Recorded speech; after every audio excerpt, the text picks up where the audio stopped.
നോമ്പുകാലം ശ്രദ്ധിക്കേണ്ട ചില ഭക്ഷണ ക്രമീകരണങ്ങൾ.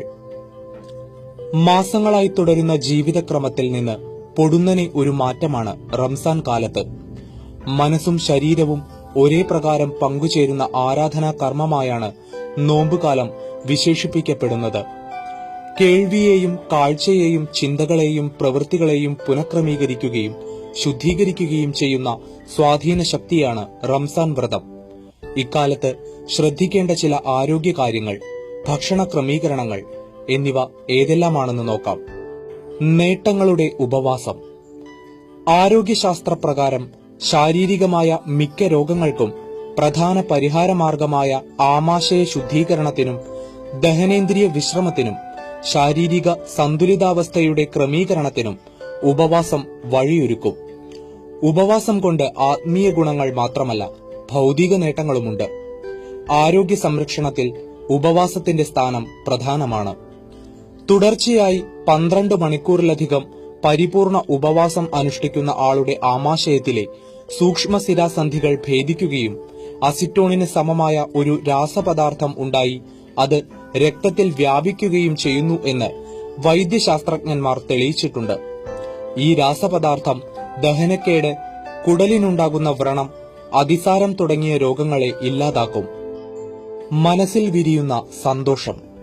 മനസ്സിനെ പ്രഭാതം മുതൽ പ്രദോഷം വരെ സൂക്ഷ്മമായി നിയന്ത്രിക്കുന്ന റംസാൻ മാസത്തിൽ ഭക്ഷണം ഉപേക്ഷിക്കുന്നതോടെ അന്നപഥത്തിന് പരിപൂർണ വിശ്രമം കിട്ടുന്നതിനാൽ കാമക്രോധ ഈർഷ്യകൾ കുറയും.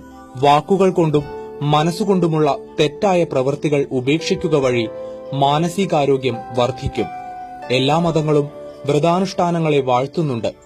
ആയുർവേദ ശാസ്ത്രപ്രകാരം ഇത് മരുന്നുകൂടാതെയുള്ള ചികിത്സയാണ്. അർശസ്, അമിതവണ്ണം, ത്വക്ക് രോഗങ്ങൾ, അടിക്കടിയുള്ള ജലദോഷം, മലബന്ധം, വയറുവേദന തുടങ്ങി പല രോഗങ്ങൾക്കും ഇത് നിഷ്കർഷിക്കപ്പെടുന്നു. ഭക്ഷണത്തിലെ നിയന്ത്രണങ്ങൾ. വ്രതാനുഷ്ഠാന കാലത്ത് ചിട്ടയായ ആഹാരക്രമം വേണം.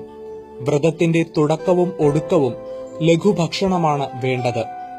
അജീർണവും മലബന്ധവും ഉണ്ടാക്കുന്ന ഭക്ഷണം കഴിക്കരുത്. ബിരിയാണി, ഇറച്ചി, മീൻ, പൊറോട്ട എന്നിവയ്ക്കു പകരം ചോറ്, കഞ്ഞി, ചെറുപയർ, ചീര, മുരിങ്ങ, പച്ചക്കറികൾ, ചെറുപഴം എന്നിവ കഴിക്കാം. ഗോതമ്പ് കൊണ്ടുള്ള ഭക്ഷണം നല്ലതാണ്. റവ, റാഗി, കൂവ എന്നിവ മികച്ചവയാണ്. പുട്ട് ഒഴിവാക്കുക. പത്തിരിയാണ് നല്ലത്. ജ്യൂസ് കഴിക്കുന്നതിനേക്കാൾ പഴവർഗ്ഗങ്ങൾ അതേ രൂപത്തിൽ തന്നെ കഴിക്കുന്നതാണ് നല്ലത്. നോമ്പിന്റെ ഗുണം പൂർണ്ണമായി കിട്ടാൻ സസ്യാഹാരി ആകുന്നതാണ് ഉചിതം. മത്സ്യം, മാംസം എന്നിവ ഒഴിവാക്കുന്നതിനോടൊപ്പം എണ്ണയിൽ വറുത്ത ഭക്ഷണ പദാർത്ഥങ്ങളും എരിവ്, പുളി എന്നിവയും ഉപേക്ഷിക്കുന്നത് നല്ലതാണ്. രാത്രി അമിത ഭക്ഷണം ഒഴിവാക്കിയാൽ പിറ്റേ ദിവസം പകൽ സമയത്തെ ക്ഷീണം കുറയും. എണ്ണ ഭക്ഷണം കഴിച്ചാൽ ആമാശയ ശുദ്ധീകരണം നടക്കില്ല. നോമ്പു തുറക്കാൻ കാരയ്ക്ക. അയണും കലോറിയും ധാരാളമടങ്ങിയ കാരയ്ക്ക കഴിച്ച് നോമ്പു തുറന്ന ശേഷം ഇളനീർ കഴിക്കുന്നതാണ് ഉത്തമം. അല്ലെങ്കിൽ കൽക്കണ്ടം ചേർത്ത തണുത്ത വെള്ളം കഴിക്കാം. കറുത്ത കസ്കസ് വെള്ളത്തിലിട്ടതും ആവാം. പഴച്ചാർ, ചെറുപയർ തിളപ്പിച്ച വെള്ളം, റവ കൊണ്ടുള്ള കട്ടി കുറഞ്ഞ പായസം എന്നിവയും നല്ലതാണ്. എന്നാൽ നാരങ്ങ വെള്ളം ഒഴിവാക്കാം. ഇതിനുശേഷം ചുരുങ്ങിയത് 1 മണിക്കൂർ കഴിഞ്ഞാവണം അടുത്ത ഭക്ഷണം. നോമ്പ് അവസാനിക്കുമ്പോൾ ആദ്യം കഴിക്കുന്ന ഭക്ഷണം പഴങ്ങൾ ആവാതിരിക്കുന്നതാണ് ഉത്തമം. ധാന്യാഹാരമാണ് ആദ്യം കഴിക്കാൻ നല്ലത്. കാരണം ഒഴിഞ്ഞിരിക്കുന്ന വയറിലേക്ക് ആദ്യം എത്തേണ്ടത് കാർബോഹൈഡ്രേറ്റ് അടങ്ങിയ ഭക്ഷണമാണ്. പഴങ്ങൾ കഴിക്കുമ്പോൾ എത്തുന്നത് അസിഡിക് ഭക്ഷണങ്ങളാണ്. രാത്രി ഭക്ഷണം ശ്രദ്ധിക്കണം. പത്തിരി, ദോശ, ഉഴുന്നു ചേർത്ത് പുളിപ്പിച്ച ഭക്ഷണം എന്നിവ കഴിക്കാം.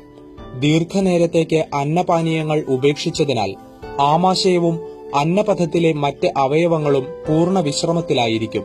ഈ സമയത്ത് ദഹനപ്രക്രിയയ്ക്ക് വേണ്ടത്ര ദഹനരസം ഉൽപ്പാദിപ്പിക്കപ്പെടില്ല.